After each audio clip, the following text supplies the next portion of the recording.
شہزادی اور اس کا جادوئی گاؤن۔ بہت عرصہ پہلے ایک خوبصورت سلطنت تھی جہاں ایک خوبصورت شہزادی رہتی تھی۔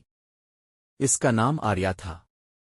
آریہ نہ صرف خوبصورت تھی بلکہ بہت ذہین اور مہربان بھی تھی، لیکن وہ ہمیشہ ایک چیز کے بارے میں غمگین رہتی تھی۔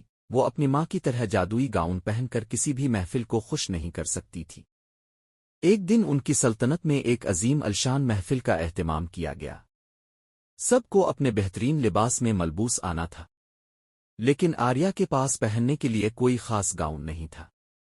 وہ محل کے باغ میں اداس بیٹھی تھی۔ پھر اچانک ایک چھوٹا پرندہ اڑتا ہوا اس کی طرف آیا۔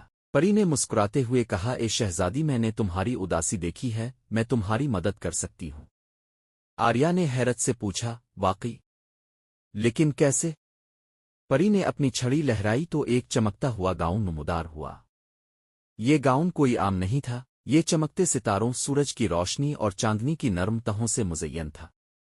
پری نے کہا، یہ گاؤن نہ صرف آپ کو خوبصورت نظر آئے گا بلکہ جب بھی آپ ڈانس کریں گے تو یہ سب کو خوشی سے بھر دے گا۔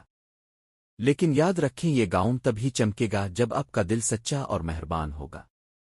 شہزادی آریہ نے گاؤن پہنا اور پارٹی میں گئی۔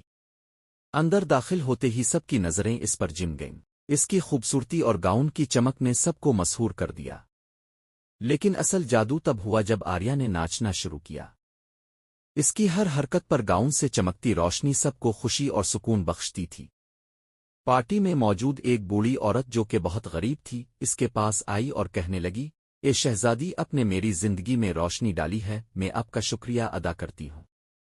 آریہ نے مسکراتے ہوئے کہا، یہ گاؤن نہیں، تمہاری دعاؤں کا اثر ہے۔ اس دن کے بعد سے شہزادی آریہ نے سیکھا کہ حقیقی خوبصورتی کپڑوں میں نہیں بلکہ دل کے خلوص اور دوسروں کے لیے محبت میں ہے، اور وہ جادوئی گاؤن اس کی مہربانی کی علامت بن گیا۔ بالآخر آریہ کی پوری مملکت میں تعریف کی گئی اور وہ ہمیشہ کے لیے مہربان شہزادی کے طور پر یاد رکھی گئیں۔